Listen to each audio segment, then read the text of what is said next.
सध्या दिल्लीमध्ये संसदेचं हिवाळी अधिवेशन सुरू आहे. महाराष्ट्रातून आपले सर्व खासदार या ठिकाणी दाखल झालेत. मात्र आपले खासदार या ठिकाणी दिल्लीमध्ये नक्की काय करतात, त्यांच्या मतदारसंघातले जे प्रश्न आहेत कितीतरी दिवसांपासून प्रलंबित असतात, ते सोडवण्यासाठी त्यांनी काय प्रयत्न केले आहेत, या सगळ्या संदर्भात आज आपण चर्चा करणार आहोत. माझ्यासोबत प्रतापराव जाधव आहेत, ते खासदार आहेत बुलढाण्याचे, आणि त्यांनी त्यांच्या मतदारसंघाच्या संदर्भात काय काय प्रयत्न केले हे त्यांच्याकडनं जाणून घेणार आहोत. सर, तुमचं स्वागत आहे मॅक्स महाराष्ट्रामध्ये. ह्या समितीमध्ये साधारणपणे कोणकोणते प्रश्न सोडवले जातात? हे जे एक ग्रामविकास आणि पंचायत राज समितीचा मी अध्यक्ष आहे. ही संसदेतून तयार झालेली ही आमची एक संसदीय समिती आहे. याच्यामध्ये जे विषय आहेत तर ग्रामविकास म्हणजे ग्रामीण भागाचा विकास आणि ग्रामीण भागासाठी केंद्र सरकारकडून ज्या ज्या योजनांसाठी निधी दिला जातो त्याचा विनियोग खालच्या स्तरावर कसा होतो किंवा इथून जे काही त्याच्यामध्ये मापदंड घालून दिलेले असतात खर्चाच्या संदर्भामध्ये, त्या संदर्भात काही खालच्या ग्रामीण पातळीवर काही अडचणी येत आहेत का, अशा या सगळ्याचा अभ्यास करून आम्ही पार्लमेंटमध्ये त्याचा रिपोर्ट आम्ही देतो. ग्रामविकास मंत्रालयाला तो रिपोर्ट आम्ही देतो आणि निश्चित त्या प्रकारच्या सुधारणा त्या मंत्रालयाकडून त्या ठिकाणी केल्या जातात. निश्चित. आता वळूया तुमच्या मतदारसंघातील प्रश्नांकडे. तुमच्या मतदारसंघात जगप्रसिद्ध लोणार सरोवर आहे. जर त्याचा विकास आराखडा मंजूर झाला, त्या ठिकाणी अनेक जगभरातून लोक अभ्यासासाठी येतात, ते पाहण्यासाठी येतात. तर या संदर्भात काही पावलं उचलण्यात आली आहेत का? खरं म्हणजे मी 1995ला मी त्या मेहकर विधानसभा मतदारसंघाचा आमदार झालो आणि 1996ला शिवसेनेचे आनंदराव अडसूळ हे त्या ठिकाणी खासदार झाले. 95च्या अगोदर लोणार शहराला असं काही कुठलाही शासकीय निधी नव्हता. पण मी राज्यामधून प्रयत्न केले आणि केंद्रामध्ये अडसूळ साहेबांनी प्रयत्न करून त्या लोणार सरोवराला पर्यटनाचा अवर्ग दर्जा केंद्र सरकारकडून त्यावेळेस मिळाला. मी आमदार असतानाच त्या काळामध्ये 97-98मध्ये लोणारला त्या ठिकाणी चांगलं पर्यटन निवास बांधल्या गेलं अद्ययावत असं. त्या ठिकाणी जे बाहेरून रिसर्च करणारी लोकं येतात त्यांच्यासाठी सुद्धा राहण्याची व्यवस्था झाली. रिसर्च करण्यासाठी किंवा त्यांना स्टडी करण्यासाठी हॉल बांधण्यात आला, तिथं कॅन्टीन वगैरे देण्यात आली. ह्या सगळ्या सोयी ह्या मी आमदार झाल्यानंतरच त्या ठिकाणी आम्ही करण्याचा प्रयत्न केला. पण अजून बरंचसं काही त्या ठिकाणी काम करण्याची आवश्यकता आहे. निश्चित. दुसरी बाब म्हणजे तुमच्या भागामध्ये पर्यटनाला चालना देण्यासाठी दुसरी गोष्ट म्हणजे राजमाता जिजाऊ यांचं जन्मच ठिकाण आहे सिंदखेड राजा. या ठिकाणच्या विकास आराखड्याचा प्रश्न देखील अनेक दिवसांपासून आपल्याला वाचण्यात येतो. त्या संदर्भात काय काय पावलं उचलली गेली? नाही, खरं म्हणजे राष्ट्रमाता राजमाता जिजाऊ माँसाहेबांचा ज्यावेळेस पहिल्यांदा महाराष्ट्रामध्ये शिवशाहीचं सरकार आलं, सन्माननीय मनोहरजी जोशी मुख्यमंत्री होते, त्या काळामध्ये त्यांनी जिजामाताच्या जन्मस्थळाचा विकास करण्यासाठी त्यावेळेस 2 करोड रुपये सिंदखेड राजाला दिलेले होते. त्याच्यानंतर मधल्या काळामध्ये काही फारशा सिंदखेड राजाच्या विकासाची कामं झाली नाही. पण मागच्या टर्ममध्ये भाजप शिवसेनेचं सरकार मागच्या टर्ममध्ये होतं, त्यावेळेस सातत्यानं मी आणि तिथे पहिल्यांदा निवडून आलेले शिवसेनेचे आमदार डॉक्टर शशिकांत खेडेकर यांनी सातत्यानं तत्कालीन मुख्यमंत्री देवेंद्रजी फडणवीस साहेब असतील, पर्यटन मंत्री असतील, या सगळ्याकडे त्या विकास आराखड्याच्या संदर्भामध्ये आम्ही पाठपुरावा केला आणि जवळपास 300-325 कोटी रुपयेपर्यंतचा विकास आराखडा मंजूर केला. पण तो शेवटी झाल्यामुळं त्या काळामध्ये मला वाटते फक्त 25-27 कोटी रुपये सिंदखेड राजासाठी मिळाले होते. पण तो आराखडा आता पुढं याही सरकारमध्येच आता शिवसेनेचे मुख्यमंत्री असल्यामुळं आमचं रेटणं सुरू आहे. आणि निश्चितपणानं तिथले जे काही पुरातत्व विभागाकडे असलेली बरीचशी त्या ठिकाणच्या वास्तू आहेत की जसं जिजामाताचा जो काही जन्म झाला होता तो लखुजी जाधवांचा राजवाडा हा पुरातत्व विभागाकडे आहे. तिथले अनेक अशा वास्तू आहेत, तिथले तलाव आहेत, तिथले आणखीन महादेवाचं एक पुरातन मंदिर आहे त्या काळातलं. हे सगळे पुरातत्व विभागाकडं होते. त्या पुरातत्व विभागाचं कडून सहकार्य घेऊन किंवा त्या विभागाकडे काही निधी सुपूर्द करून ह्या सगळ्या गोष्टीची कामं त्या ठिकाणी सध्या चालू आहे. निश्चित. अजून एक पर्यटनाला चालना देणारा प्रोजेक्ट म्हणजे टायगर प्रोजेक्ट तुमचा, तो अंबा बारवा प्रोजेक्ट म्हणून आहे. त्याच्यातील स्थलांतराचा मुद्दा वारंवार समोर येतो. सगळ्या लोकांचं स्थलांतर झालेलं आहे की बाकी आहे त्या लोकांचं? नाही, आंबा बारवा या जो व्याघ्र प्रकल्प तिकडचा जो आहे आमचा, त्याच्यातल्या जवळपास 100% लोकांचं स्थलांतर झालेलं आहे. आणि त्या ठिकाणी स्थलांतर होण्याचं कोणं बाकी नाही. पण पर्यटनाच्या बाबतीमध्ये जर म्हणसाल तर बुलढाणा जिल्ह्यामध्ये सगळ्यात जास्त पर्यटक जे आकृष्ट होत होते ते आमच्या संत गजानन महाराज संस्थानं निर्माण केलेल्या आनंदसागरमध्ये. पण मागच्या काळामध्ये काही तिथल्या लोकांनी त्याच्या तक्रारी केल्या आणि हे संस्थान आपल्या सगळ्यांना माहिती आहे की निष्काम वृत्तीनं ना नफा ना तोटा लोकांसाठी भक्तांसाठी काम करणारं एक भारतातलं सगळ्यात प्रसिद्ध असं ठिकाण आहे.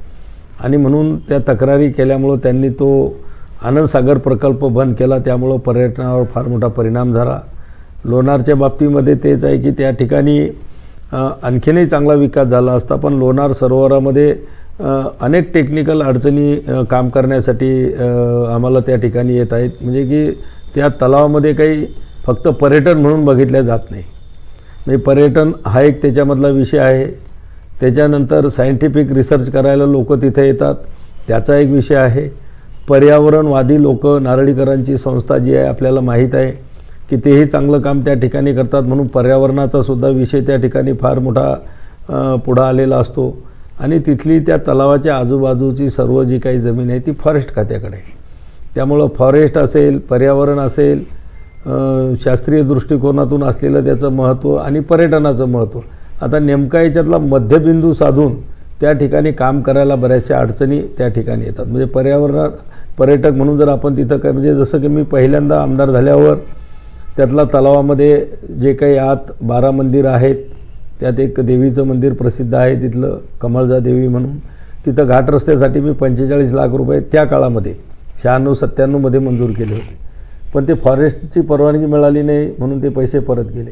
नंतरचा आमचा प्रस्ताव तिथं रोपवेचा होता. त्या रोपवेच्या बाबतीमध्ये पर्यावरणवादी लोकांनी अडचण आणली की याच्यात जर लोकांची वर्दळ वाढली तर पर्यावरणाचा ऱ्हास त्या ठिकाणी होईल. म्हणजे अशा सगळ्या गोष्टी ज्या आहेत. पण तरीही त्याच्यावर आता कमिशनरच्या अध्यक्षतेखाली कलेक्टर आहेत, बाकीचे तिथले स्थानिक काही 2 लोक घेतलेले आहेत. या कमिटीच्या माध्यमात आणि हायकोर्टाचे सुद्धा त्या ठिकाणी प्रतिनिधी त्या मिटिंगला येतात. या सगळ्यातून मार्ग काढून तिथल्या विकासाला चालना देण्याचं काम सुरू आहे. आता शेतीकडे होऊया. साधारण प्रत्येक अधिवेशनामध्ये विमा कंपन्यांचा मुद्दा गाजतो. आता त्यावरती खास असा तोडगा निघताना दिसत नाही. काय नक्की परिस्थिती आहे, सद्यस्थिती काय आहे? खरं म्हणजे मी स्वतः एक शेतकरी आहे. मी स्वतः शेती करतो आणि मला शेतकऱ्याचं पैकी मला त्याची माहिती आहे किंवा ज्ञान आहे. आणि म्हणून मी सुरुवातीला ज्यावेळेस प्रधानमंत्री फसल विमा योजना माननीय नरेंद्र मोदी साहेबांनी जाहीर केली होती, त्यानंतर आम्ही एक शिवसेनेचं शिष्टमंडळ पंतप्रधानांना भेटलो होतो आणि मी स्वतः त्या ठिकाणी ती मीटिंग लीड करत होतो. त्यावेळेस मी पंतप्रधानांना सुद्धा एक प्रश्न विचारला होता की ही जी प्रधानमंत्री फसल पीक विमा योजना आहे ही शेतकऱ्यांसाठी आहे का कंपनीसाठी आहे? त्याच्या मागचा हेतू असा होता की या योजनेतून शेतकऱ्यांचा फायदा कमी आणि कंपन्याचा फायदा मात्र प्रचंड प्रमाणामध्ये त्या ठिकाणी होतो. कारण की केंद्र सरकारने हा कायदा किंवा हे गोष्ट तयार करत असताना, पीक विमा योजना तयार करत असताना त्यांनी व्यापाऱ्याच्याच बाजूनं विचार केलेला आहे. जसं की उदाहरण सांगायचं झालं तर याच्यामधला जो जोखीम स्तर आहे पिकाचा, तो फक्त ती कंपनी 70%च त्यांनी धरलेला आहे. आमची मागणी होती की हा 90%पेक्षा जास्त असायला पाहिजे.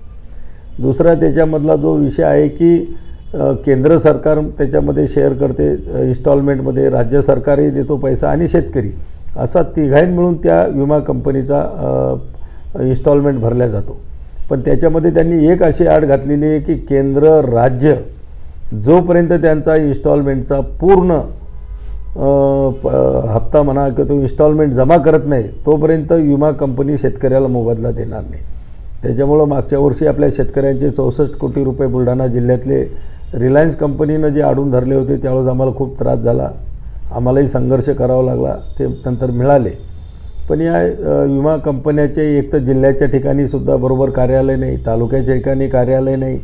आणि त्याच्यामध्ये जी एक महत्त्वाची अट आहे की कुठल्याही शेतकऱ्याच्या पिकाचं नुकसान झालं तर 72 तासाच्या आत त्यांना ती तक्रार करावी लागते. आता आपल्याला सगळ्यांना माहिती आहे की ग्रामीण भागामधला शेतात काम करणारा शेतकरी जर एखाद्या दिवशी रात्री अवकाळी पाऊस झाला असेल किंवा आदल्या दिवशी पाऊस झाला असेल तर तो पहिले शेतात जाऊन नुकसान कधी जाऊन पाहणार, किती झालं याचा अंदाज कधी घेणार.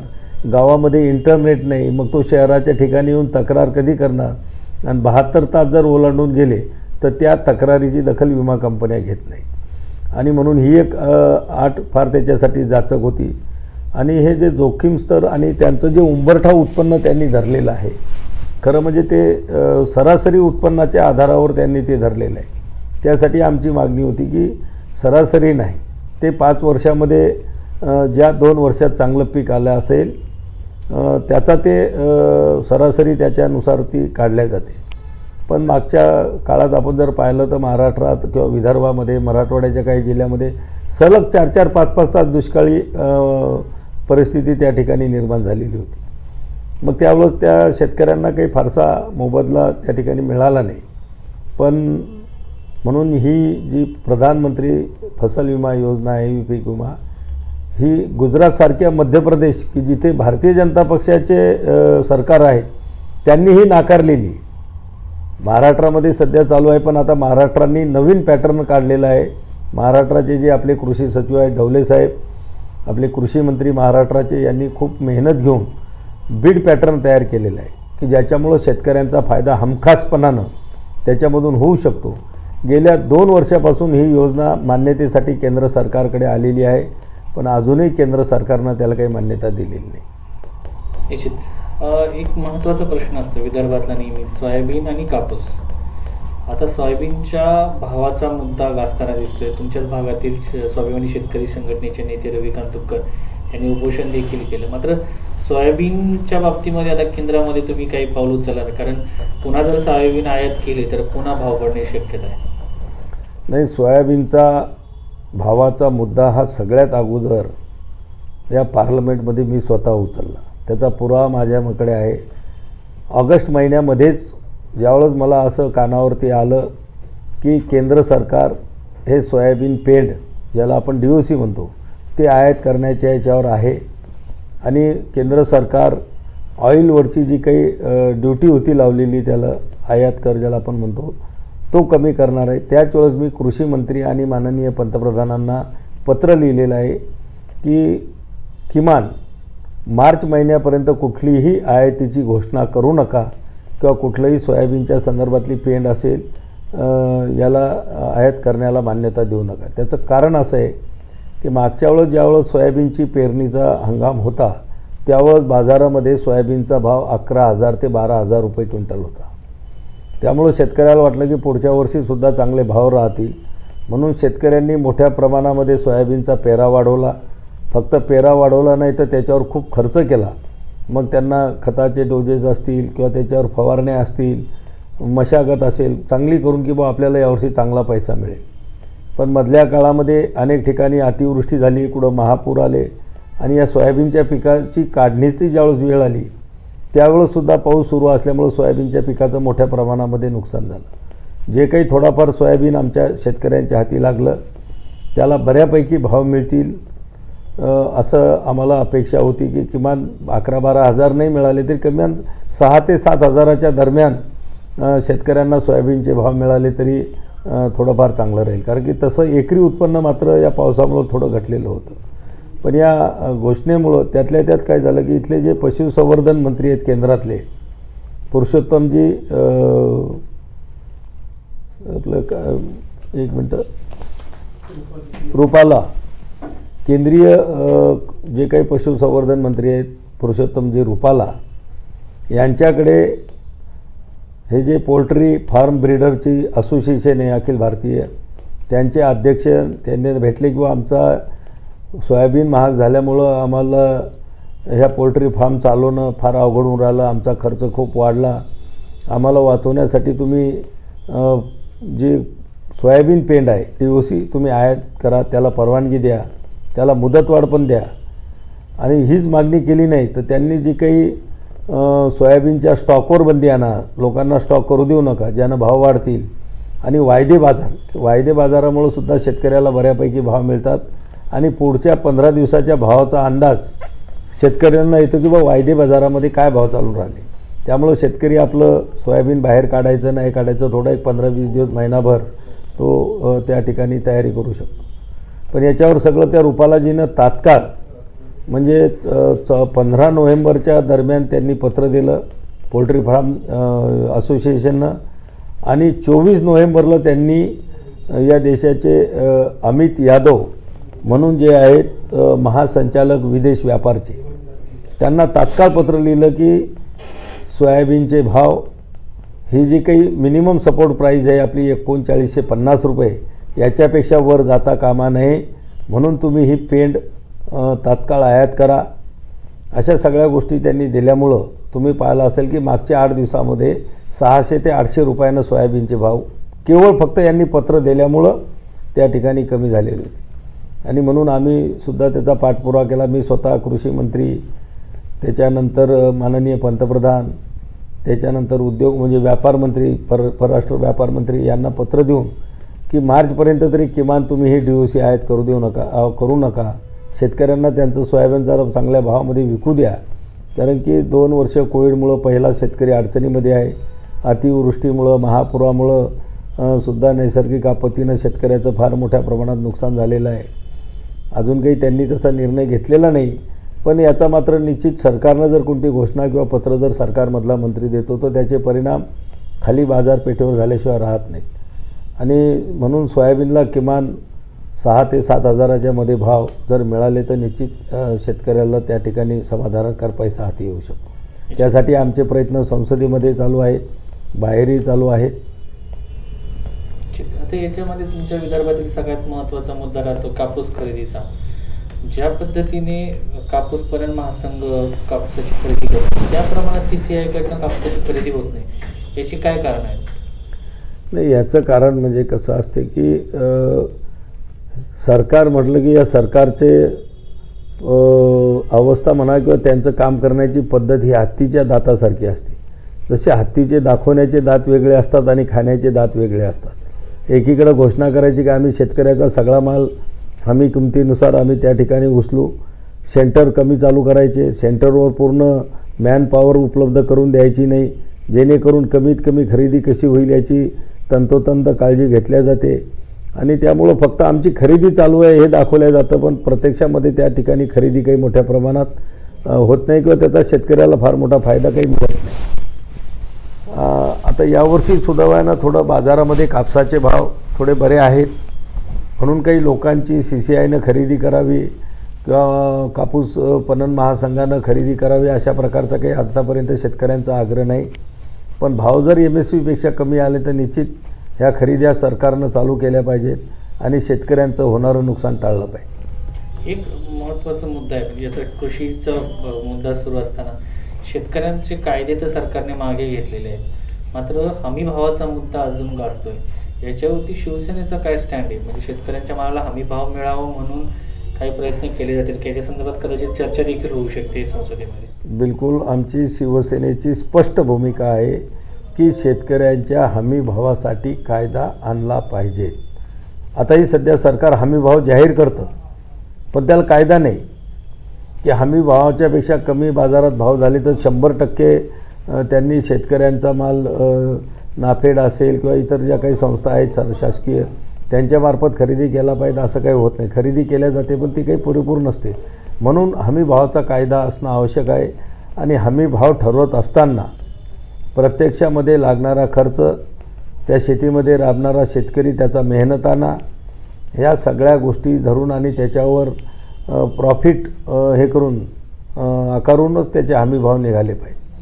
निश्चित शेतकऱ्यांच्या मृत्यू संदर्भात म्हणजे 700 शेतकऱ्यांचा शेतकरी आंदोलनात मृत्यू झालाय. सरकार म्हणते की आमच्याकडे माहिती नाही. सरकार जे म्हणतंय याच्यामध्ये म्हणजे कुठेतरी सरकार निष्क्रिय आहे शेतकऱ्यांच्या बाबत असं नाही वाटत की करणी आणि कथनीमध्ये फरक दिसतो? खरं म्हणजे हे सरकार तुम्ही बघा, हे सरकार हे जे आहे सध्याचं भारतीय जनता पक्षाचं हे व्यापारी धार्जिनं सरकार आहे. यांनी नेहमी करता यांचे सगळे निर्णय कोणत्या कंपन्या असतील, व्यापारी असतील किंवा उद्योगपती असतील यांच्याच बाजूला झुकतं माप देऊन या सरकारनं निर्णय घेतलेले आहेत. आणि म्हणून तुम्ही आता काल परवा ऐकलं असेल की याच्या अगोदर रिलायन्स हा आशिया खंडातला सगळ्यात श्रीमंत माणूस म्हणून त्यांची गणना होती. आता कालच्या सर्वेमध्ये अदानी, की जे नरेंद्र मोदीचे अतिशय जवळचे निकटवर्ती आहेत, ते आता आपल्या या खंडातील सगळ्यात श्रीमंत व्यक्ती म्हणून अदानीच्या त्या ठिकाणी नोंद झालेली आहे. म्हणजे ते लोक किती मोठ्या प्रमाणामध्ये नफा कमवत आहे. आणि दुसरीकडे इकडं शेतकरी आंदोलनामध्ये मरत आहेत, काही ठिकाणी शेतकरी आत्महत्या करत आहेत. यांना मात्र त्या ठिकाणी मदत केल्या जात नाही. त्यांनी जे म्हटलं की ते 700 शेतकऱ्याची नोंद आमच्याकडने, असं नाही होऊ शकत की दररोज तुमच्या आता बऱ्याचशा गोष्टी म्हणजे इव्हन सुप्रीम कोर्ट असेल, हायकोर्टसुद्धा मीडियाच्या बातमीवरून एखाद्या गोष्टीची ट्रायल घेते किंवा काय चालू आहे म्हणून. मग मीडियामध्ये दररोज किती शेतकऱ्याचे मृत्यू झाले, कोण मेलं, कुठल्या आंदोलनातल्या कोणत्या ठिकाणी कुठल्या शेतकऱ्यात झालं, ह्या सगळ्या गोष्टी जाहीर झालेल्या आहेत. त्याची नोंद सरकारकडे असायलाच पाहिजे. सरकार नाही म्हणते म्हणजे हा सरकारचा शेतकऱ्याप्रती असलेला दुजाभाव म्हणा, किंवा शेतकऱ्याच्या प्रती नसलेली त्यांची आत्मीयता असं म्हणा, किंवा शेतकऱ्याला काही मदतच करायची नाही, एक आकसाच्या भावनेनं त्या शेतकरी आंदोलनाकडे हे सरकार पाहते, असंच आपल्याला त्या ठिकाणी म्हणावं लागेल. सध्या एक महत्त्वाचा मुद्दा असतो की किरीट सोमय्या प्रत्येक जिल्ह्यात जातात आणि प्रत्येक जिल्ह्यातील बँकामध्ये वगैरे जाऊन सांगतात की इथे आरोप केला जातो किंवा इथे एखाद्या नेत्याचा समावेश असं सांगतात. मध्यंतरी बुलढाण्यामध्ये देखील आले ते, बुलढाणा अर्बन बँकेच्या संदर्भात. नक्की काय घोटाळा आहे त्याच्यामध्ये, तुम्ही तिथले आहात? हे बघा, घोटाळा किंवा म्हणल्यापेक्षा घोटाळा नाही, पण टेक्निकल चुका प्रत्येकाच्या व्यवहारामध्ये असू शकतात. आणि किरीट सोमय्याने आतापर्यंत जितक्या लोकांवरही आरोप केलेले त्याच्यातून काहीही निष्पन्न पुढं निघालेलं नाही. पण त्या लोकांचं मात्र त्यांचं आयुष्य त्या ठिकाणी स्पॉईल झालं, त्यांची बदनामी झाली, त्या लोकांना फार मोठ्या अपमानाला त्या ठिकाणी सामोरं जावं लागलं. आउटपुट काही निघलं नाही. पण माझा एक प्रश्न आहे त्या किरीट सोमय्याला की या महाराष्ट्रातले सगळे भ्रष्टाचारी हे फक्त काही शिवसेना, काँग्रेस आणि राष्ट्रवादीमध्येच आहेत. भारतीय जनता पक्षाच्या एकाही कार्यकर्त्यावर आतापर्यंत ईडीची छाप पडली नाही, किंवा NIAची चौकशीला कोणाला बोलावलं नाही, किंवा त्याच्यानंतर CBIच्या सुद्धा काही चौकशा कोणाच्या ससेमिरा पाठीमागे लागलेला दिसत नाही. आणि म्हणून हे सगळं राजकीय हेतूनं महाराष्ट्रामध्ये अस्तित्वात असलेलं महाविकास आघाडीचं सरकार अडचणीत आणण्यासाठी ह्या फक्त सरकारमधल्या सत्तेमधल्याच लोकांना त्या ठिकाणी त्रास देण्याचं काम या भारतीय जनता पक्षाचं केंद्रातलं सरकार हे किरीट सोमय्यासारख्या प्याद्यांना पुढं करून फक्त बदनामी त्या ठिकाणी केली जाते. निश्चित सगळ्या विषयावरती तुम्ही उत्तरं दिलेली आहेत. मात्र सगळ्यात महत्त्वाचा प्रश्न म्हणजे आता येऊ घातलेल्या ज्या पुढच्या स्थानिक स्वराज्य निवडणुका असो किंवा सगळ्याच निवडणुकांमध्ये महाविकास आघाडीसोबतच होतील की काही स्थानिक पातळीवर वेगवेगळ्या चर्चा समोर दिसतात? नाही. आता आम्ही बुलढाणा जिल्ह्याचं पुरतं जर सांगायचं झालं तर 4 दिवसापूर्वीच महाविकास आघाडीचे सर्व आमचे जिल्ह्याचे नेते, काँग्रेस, राष्ट्रवादी आणि शिवसेना म्हणून आमची बैठक झाली आणि आमचा निर्णय झाला की जिल्ह्यातल्या सगळ्या स्थानिक स्वराज्य संस्थेच्या निवडणुका त्या महाविकास आघाडीच्या बॅनरखालीच आपल्याला त्या ठिकाणी लढवायच्या. एकंदरीत गल्लीपासून ते दिल्लीपर्यंत काय नक्की सुविधा केल्या जात आहेत आणि राजकारण असो की शेतकरी आंदोलन असो, या सगळ्या मुद्द्यांबाबत आज आपण खासदार प्रतापराव जाधव यांच्याशी चर्चा केलेली आहे. तुम्हाला ही मुलाखत, त्यांनी मांडलेले मुद्दे कसे वाटले हे कमेंट बॉक्समध्ये नक्की कळवा. तसंच आम्ही इथेच थांबतो. पाहत राहा मॅक्स महाराष्ट्र.